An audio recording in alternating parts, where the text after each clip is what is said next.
एक शाम सुमामा अपने महल में बैठा था, दौलत की चमक में खोया हुआ। तभी उसे एक अजीब सी आवाज सुनाई दी। उसने इधर उधर देखा, मगर वहाँ कोई नहीं था। फिर एक नरम और गूंजती हुई आवाज आई, सुमामा, जिस तरह तुम लोगों को लूट रहे हो और उनका हक खा रहे हो, क्या ये सब करके तुम्हारा दिल मुतमिन है? क्या तुमने कभी सोचा कि अल्लाह के सामने पेश भी होना है? ये आवाज जैसे जल्जले की तरह उसकी रूह में उतर गई। वो घबरा कर उठ बैठा। उसका दिल जोर जोर से धड़कने लगा। एक अजीब सा खौफ उसके जिस्म में उतर चुका था। उसने दीवानों की तरह इधर उधर देखा, मगर कमरे में कोई भी नहीं था। ये पहला मौका था जब उसके दिल में ये ख्याल आया, शायद वाकई मैंने अपनी जिंदगी में कुछ गलत रास्ते चुन लिए हैं। ऐसे रास्ते जो लोगों के लिए नुकसान थे, मगर उसके नफ्स को सुकून देते थे। अब उसका दिल बहुत बेचैन रहने लगा था और अब वो खामोश नहीं रह सकता था। उसके पास सिर्फ एक रास्ता था, वो बुजुर्ग जिसकी आवाज ने उसके दिल में तूफान मचा दिया था, जिसके लफ्जों ने उसके गुरूर को तोड़ दिया था। अब उसे उस बुजुर्ग को ढूंढना था और अपने सवालों के जवाब लेने थे। अगली सुबह सुमामा दमिश्क की उन्हीं पुरानी गलियों में निकल पड़ा, जहाँ कभी उसका वक्त बीता था, जहाँ उसकी दौलत का सिक्का चलता था। मगर आज वो रास्ते भी उसे अजनबी लग रहे थे। वो बुजुर्ग की तलाश में मुसाफिर खाने के पास पहुँचा। हर तरफ निगाहें दौड़ाई, मगर वो बुजुर्ग कहीं नजर नहीं आया। लोगों से पूछने पर पता चला वो बुजुर्ग तो एक मुसाफिर था, कुछ दिनों के लिए ठहरा था और फिर चला गया। किसी ने उसे ज्यादा देर वहाँ नहीं देखा। ये सुनकर सुमामा की परेशानी और बढ़ गई। एक बेचैनी ने उसके दिल में घर कर लिया। वो सोचने लगा, शायद जिंदगी उससे कोई बहुत बड़ा हिसाब लेने वाली है। अब हर रोज वो बाजार जाता, मुसाफिर खाने के आसपास उस बुजुर्ग को तलाश करता, मगर वो कभी दोबारा नजर नहीं आया। एक शाम सुमामा अकेला बाजार में खड़ा था। उसे महसूस हुआ जैसे लोग उसे देखकर कुछ कह रहे हों। हर चेहरा जैसे उसके गुनाहों से वाकिफ हो। एक अजीब सी शर्मिंदगी और नत के साथ वो आगे बढ़ा। एक पुराने होटल से खाना खरीदा। होटल का मालिक एक बूढ़ा कमजोर सा शख्स था। ये किस्सा है दमिश्क के उस पुराने शहर का, जहाँ एक मशहूर और ताकतवर ताजिर रहा करता था। उस ताजिर का नाम था सुमामा। उसका सिक्का पूरे शहर में चलता था, लेकिन सुमामा अब इतना खुदगर्ज और गुनाहों में डूब चुका था कि उसे बुरा करने में अब कोई हिचक नहीं होती थी। जिंदगी की हर नेमत, हर आराम बस अपने मन से इस्तेमाल करता। लोग उससे दूर भागते थे क्योंकि उसकी संगत को वो अपने लिए नुकसानदेह मानते थे। सुमामा के गुनाह गिनने बैठो तो खत्म न हो, लेकिन सबसे बड़ा गुनाह ये था कि उसने कभी इंसाफ को अपने पास फटकने नहीं दिया। वो दौलत के जोर पर किसी का भी हक छीन लेता था। पैसे और ताकत ने उसकी आंखों पर ऐसा पर्दा डाल दिया था कि उसे अपने अंजाम का कोई डर नहीं रहा। न दिल में अल्लाह का खौफ था, न किसी का लिहाज। लेकिन वक्त हमेशा एक जैसा नहीं रहता। कभी कभी इंसान को वहीं से सबक मिलता है जहाँ से वो सोच भी नहीं सकता। एक दिन सुमामा शहर की एक मुसाफिर सराय के पास से गुजर रहा था। वहीं बैठे एक बूढ़े बुजुर्ग ने उसे आवाज दी, ताजिर, ये दौलत और ताकत हमेशा तेरे साथ नहीं रहेगी। याद रख, एक दिन तुझे अपने कर्मों का हिसाब देना होगा। सुमामा हंस पड़ा और तंज भरे लहजे में बोला, हिसाब तो वो दे जो किसी का मोहताज हो। मैं तो खुद अपनी किस्मत लिखता हूँ। बुजुर्ग मुस्कुराए और बोले, बेटा, दौलत ने तुझे अंधा कर दिया है। दिखने में तू अमीर है, लेकिन दौलत की भरमार से दिल को सुकून नहीं मिलता। सुमामा ने बुजुर्ग को घूरा, कुछ बड़बड़ाया और वहाँ से चला गया। कई दिन बीत गए, लेकिन वो अल्फाज सुमामा के दिल में चुभते रहे। जो पहले हर वक्त बेफिक्री में जीता था, अब हर लम्हा बेचैनी में गुजरता था। रात को नींद नहीं आती, पलंग पर करवटें बदलते बदलते सुबह हो जाती। हर वक्त एक ही सपना, एक ही डर। वो एक बाजार में भटक रहा है, कारोबार की तलाश में, लेकिन लोग उससे नफरत करते हैं, उसे देखकर दूर भागते हैं। वो ही लोग जो कल तक उसके साथ सौदे करते थे, आज उसका चेहरा तक नहीं देखना चाहते। ये ख्याल उसके दिल में अजीब सी घुटन और डर पैदा करता। वो इसे भुलाने की हर कोशिश करता, मगर ये ख्याल उसके जहन पर जैसे छप चुका था। अगले रोज वो एक अजीब ख्याल से हड़बड़ा कर जागा। उसने खुद को एक खुले मैदान में पाया, जहाँ एक गूंजती हुई आवाज बार बार कह रही थी, सुमामा, तेरे गुनाह तेरे ज़मीर को खा गए हैं, अब तेरा वक्त करीब है। ये ख्याल जैसे उसके जहन का हिस्सा बन गया। अब उसने ठान लिया कि अपने गुनाहों की माफी के लिए कोई कदम उठाएगा।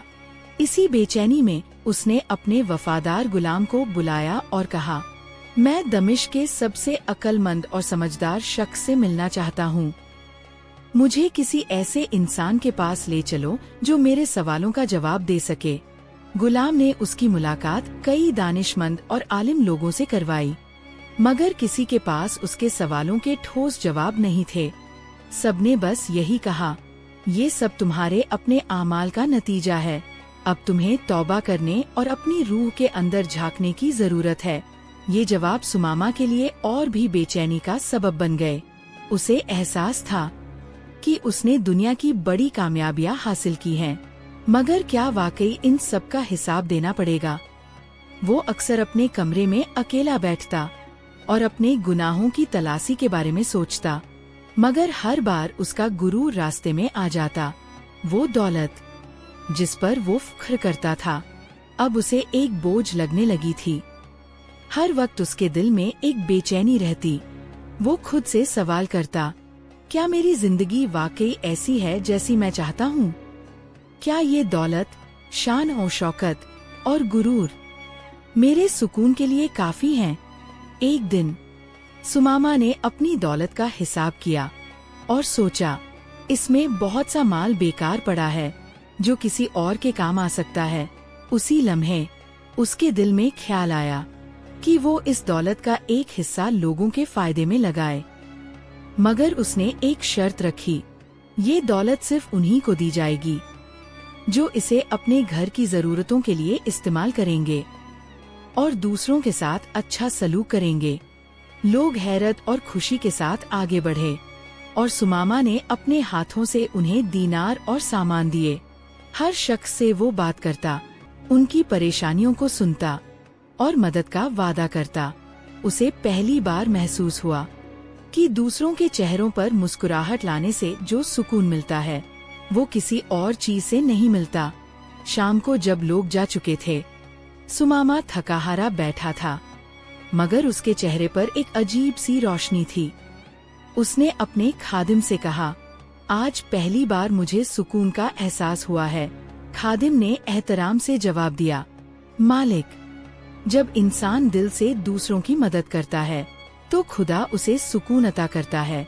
अब सुमामा ने महसूस किया कि उसके गुनाह सिर्फ दौलत के गलत इस्तेमाल तक महदूद नहीं थे।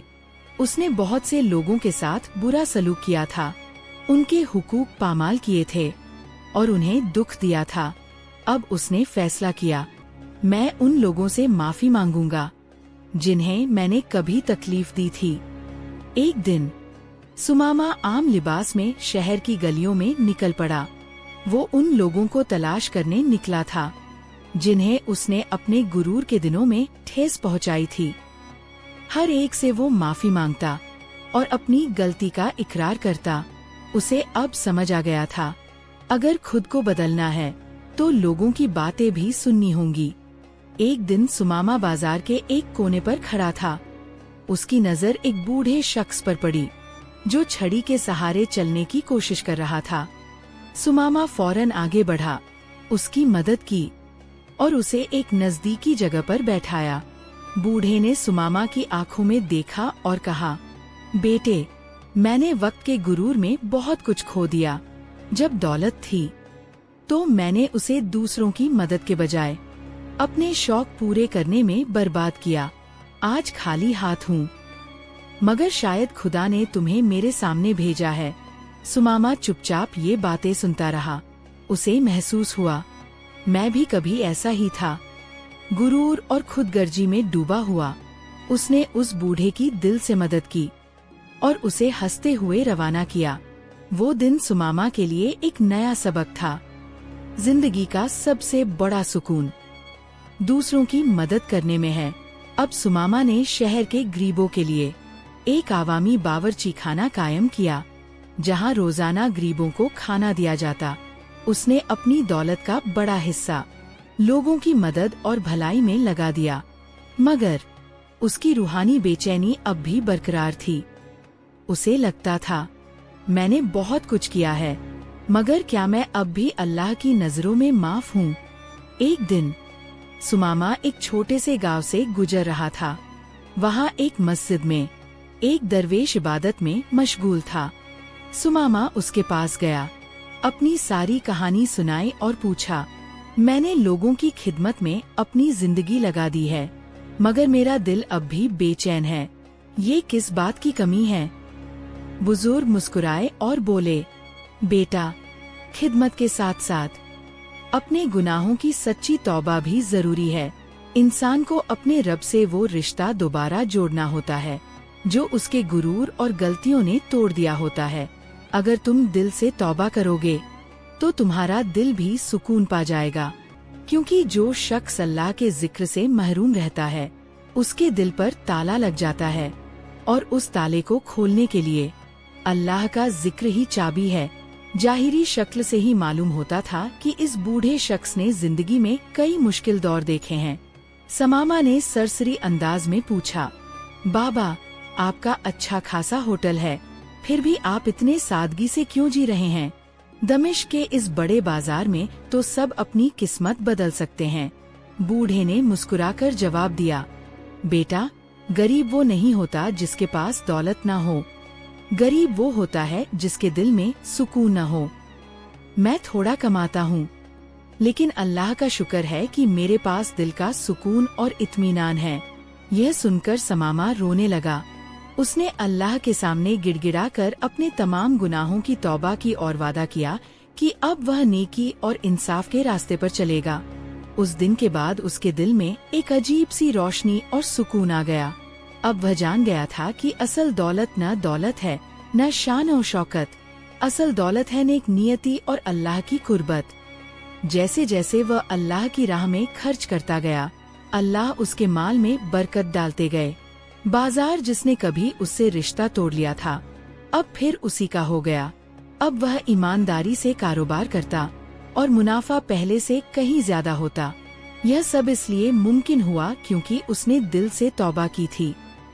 कुरान मजीद में भी फरमाया गया है, सुन लो, दिलों का सुकून सिर्फ अल्लाह के जिक्र में है। आज हमारे पास सब कुछ है, दौलत, मकान, कारोबार, मगर फिर भी सुकून नहीं। क्यों? क्योंकि हमने अल्लाह का जिक्र छोड़ दिया है। तो मेरे दोस्तों, अगर वाकई सुकून चाहते हो तो दौलत के पीछे भागना छोड़ दो और अपने दिलों को अल्लाह के जिक्र से रोशन कर लो। अल्लाह हमें अपने बताए हुए रास्तों पर चलने की तौफीक अता फरमाए। आमीन।